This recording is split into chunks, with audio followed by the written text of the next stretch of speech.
On this edition of Phoenix News, students learn from an award-winning author. We celebrate our peers' amazing achievements in track and field. And come face-to-face with our wildest dreams. All of this and more.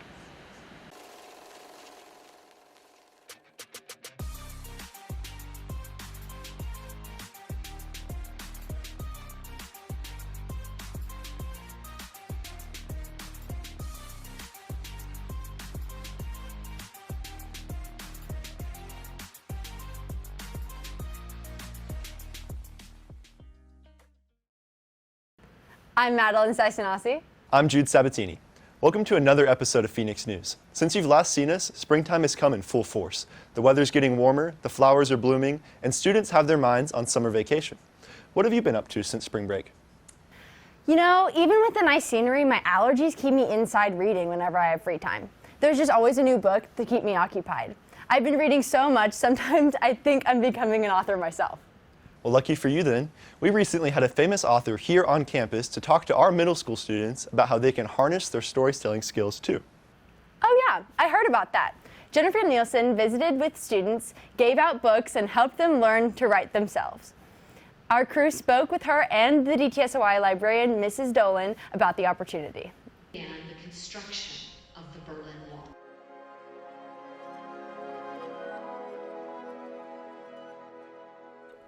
This week we had Jennifer Nielsen visit us. She spent the whole day at DTSOI, and she is a middle grade author of some really popular books and book series that we have in our library here. So she writes a lot of historical fiction as well as fantasy. Every vehicle in the area would converge upon you, so you had better be running faster than they can drive because you would still. I have had the privilege of being here at the Tyson School of Innovation to talk to the students. We're going to sign books and run a writer's workshop for some of the students. 12-foot high wall with coiled barbed wire running over the top. During the assembly today, one of the things that was most important to me was to communicate to the students how powerful story is, and their story or the story they make up, their family's story, where they're from, and just the steps we take to create those stories in the hopes that all of the students here will want to create story.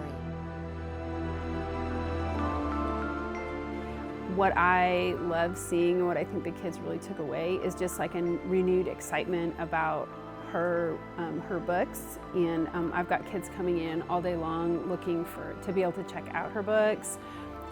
We've got a lot of her books are on hold now, so I've got like 3 kids waiting for each copy of the book, and it's just that excitement about reading and about writing. Yeah, if there's anything I could add that I hope everyone will pay attention to, it's the importance of reading.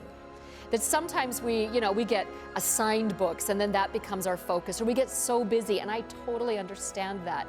And yet there literally is not one thing more important for any student's life than to be a reader. It will do more for their futures than any other single activity in this school, and there is not even a close second. I hope everybody gets into the library and discovers what is there, because there is something there for every student in this school. Our students are so lucky to have such great mentors that guide them in the right direction. Thank you to Mrs. Nielsen for giving us some of your time. This time of year is when students look forward to what comes next. Are you getting involved with anything new next year? Well, I've been looking into joining a roller derby team. I think I have the toughness and coordination required to succeed. What about you? Well, I don't know about roller derby, but I know a lot of students are interested in playing soccer. In fact, Phoenix TV's very own Kevin Correas put together a PSA about how you can get involved with the club.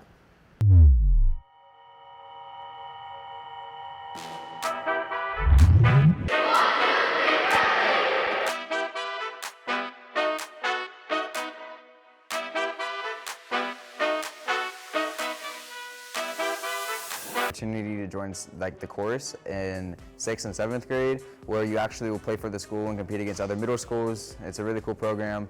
But in 8th grade, you will be playing under Lakeside's name, and you'll be playing with people from Lakeside. They'll come here and play with us on our own grounds, and it's actually really cool because you get to meet a lot of new people. But once you hit 9th or above, then you have an opportunity to either play at HAR-BER or SHS, depending on where you live.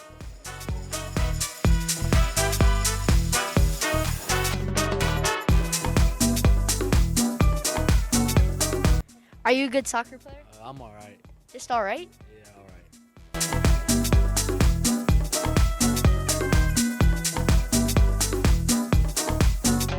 Are you a good soccer player? I'm all right. Just all right? Yeah.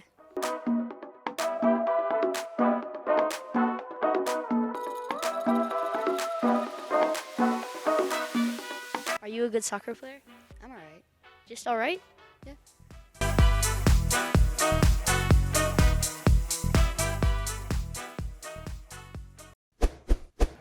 I hope to see some of our viewers join the soccer team this spring. Building a good team is super important. I don't know where I would be without my peers at Phoenix TV. And believe it or not, we don't spend our entire lives in the studio. Our team outside of school, whether it be friends or family, are just as important. A member of our team recently granted us an insight into his family.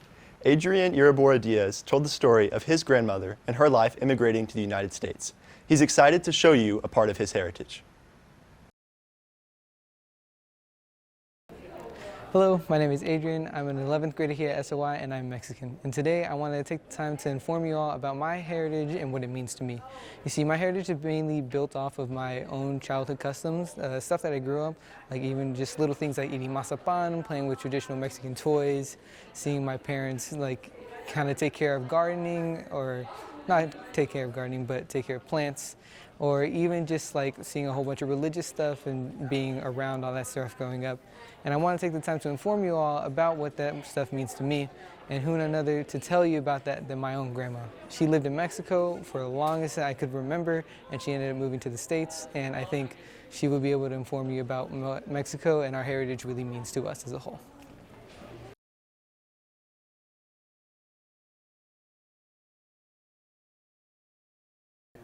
Get just a still shot.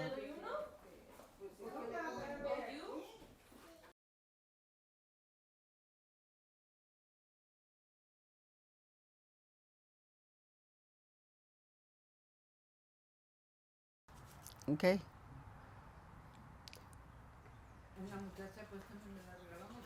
¿A dónde nació? Yo nací en Atapaneo, Michoacán. Es un pueblito cerca de Morelia, Michoacán, México, a 5 kilómetros de Morelia. Y nos fuimos a vivir a la ciudad de Morelia para nosotros estudiar, porque en el pueblito donde nacimos había escuela solamente primaria. Y para estudiar secundaria o colegio teníamos que ir a la ciudad. Por eso nos movimos a Morelia, Michoacán, que es una ciudad colonial, tiene una catedral muy bonita y me encantó vivir ahí.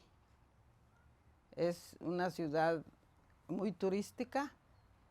Ahí celebran el Día de Muertos. La comida tradicional que tenemos ahí, el mole, enchiladas, corundas, pozole, que son platillos muy ricos, tostadas, taquitos. Todo eso es elaborado con tortillas de maíz. El maíz lo siembran ahí en mismo Michoacán, ahí lo cultivan y ahí lo procesan. Hacen las harinas para hacer las tortillas. Es el Día de Muertos. Celebramos el Día de la Virgen de Guadalupe. También celebramos Navidad. Pero la festividad más tradicional es el Día de Muertos. Festejamos el Día de Muertos porque ese día nosotros creemos que vienen las almas de otro mundo a acompañarnos, les servimos su alimento favorito en la mesa En los panteones se les lleva su comida preferida y pasamos toda la noche con ellos en el panteón y también en la casa. Hacemos adornos de una flor que se llama cempasúchil, que es especialmente para ese día festivo. Primero se movió mi papá para darnos una vida mejor. Él vino a trabajar cuando pasaron los personas que les daban permiso para venir, contratados, les llamaban contratados porque venían por un contrato de 6 meses a trabajar aquí y luego se regresaban. Y después mi papá, su patrón le dio una carta donde solicitaba su presencia de todo el tiempo para darle trabajo todo el tiempo.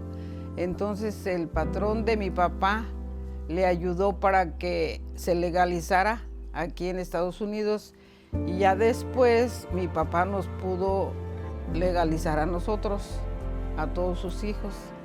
Es por eso que venimos aquí. Las tradiciones aquí. Aquí celebramos el Día de Muertos también y celebramos el 12 de diciembre también aquí y los cumpleaños también allá los celebramos y también aquí los celebramos. Yo quiero que sepan que mi estado es muy bonito y cuando tengan oportunidad de ir a visitarlo, que vayan a visitarlo, les va a encantar. Tiene muchos lugares turísticos, especialmente la ciudad de Morelia, y su hospedaje no es muy caro, su comida es muy rica. Tenemos el santuario de las mariposas muy cerca y les va a gustar si van a visitarlo.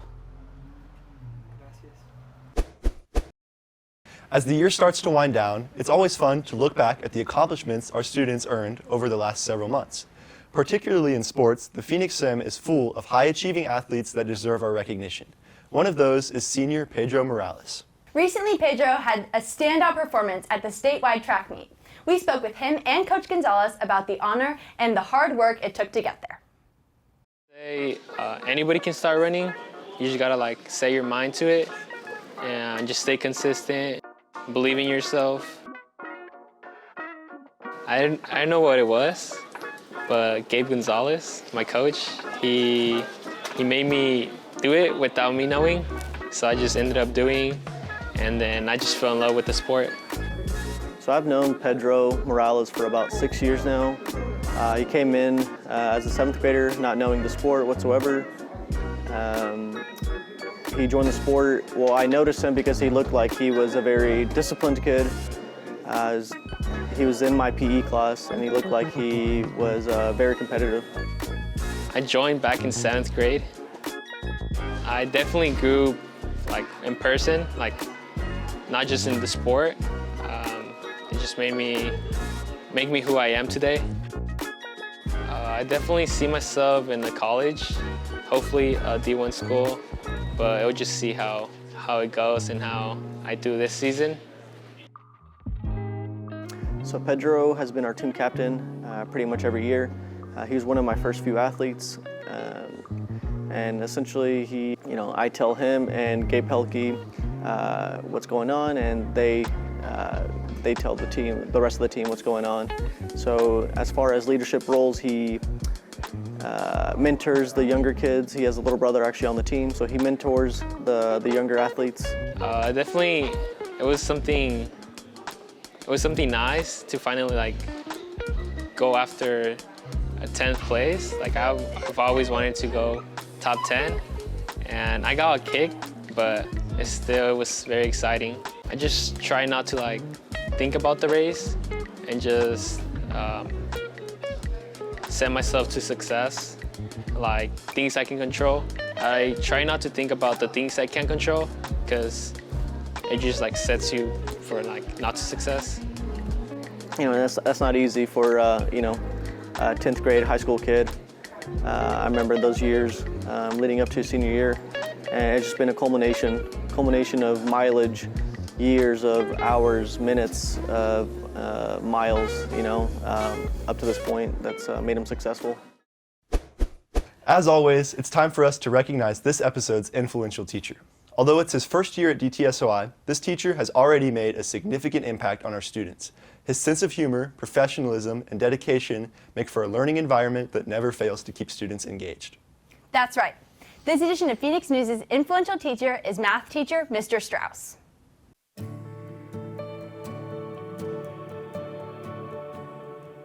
Something I really like about Mr. Strauss's class is that I feel like he's really good with individual work. Like when I'm struggling with something, he'll go up to the board and he'll explain it all, and he'll really make sure I understand and that it's in stone in my brain, how to do this equation.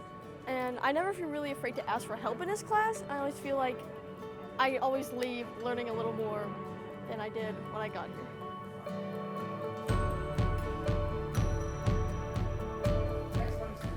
So the one thing that Mr. Strauss is good at, he teaches everything more easier. I'm very flattered. I think that there are a lot of other teachers who deserve it probably more than I do, but I love getting the recognition and just knowing that I'm making some differences with a lot of students. 2 pairs were very hard. I started teaching a few years back, and I really enjoy getting to work with students, especially students who struggle with content, just because school's already kind of hard enough with a lot of things that everybody goes through as they're growing up, as they're changing, and so I really like being that support for a lot of students who just need somebody in their corner. What I like about Mr. Strauss is that he's more chill, and he makes math more fun and easy to learn.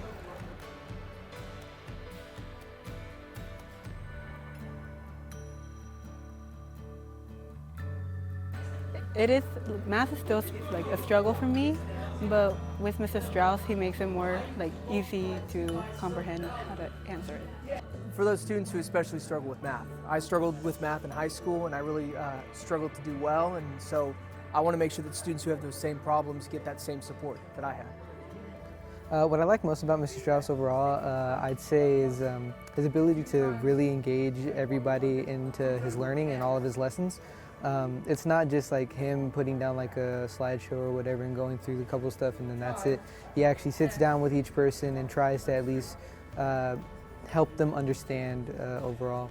It's my input or my output? Thank you. It's my input. It's what goes into your function. What part changes? What I put in or what I get out? So if I have none. Thank you again to Mr. Strauss for all you do for our students. We appreciate having teachers like you lead the way. And thank you for watching this episode of Phoenix News. We'll see you in the next one.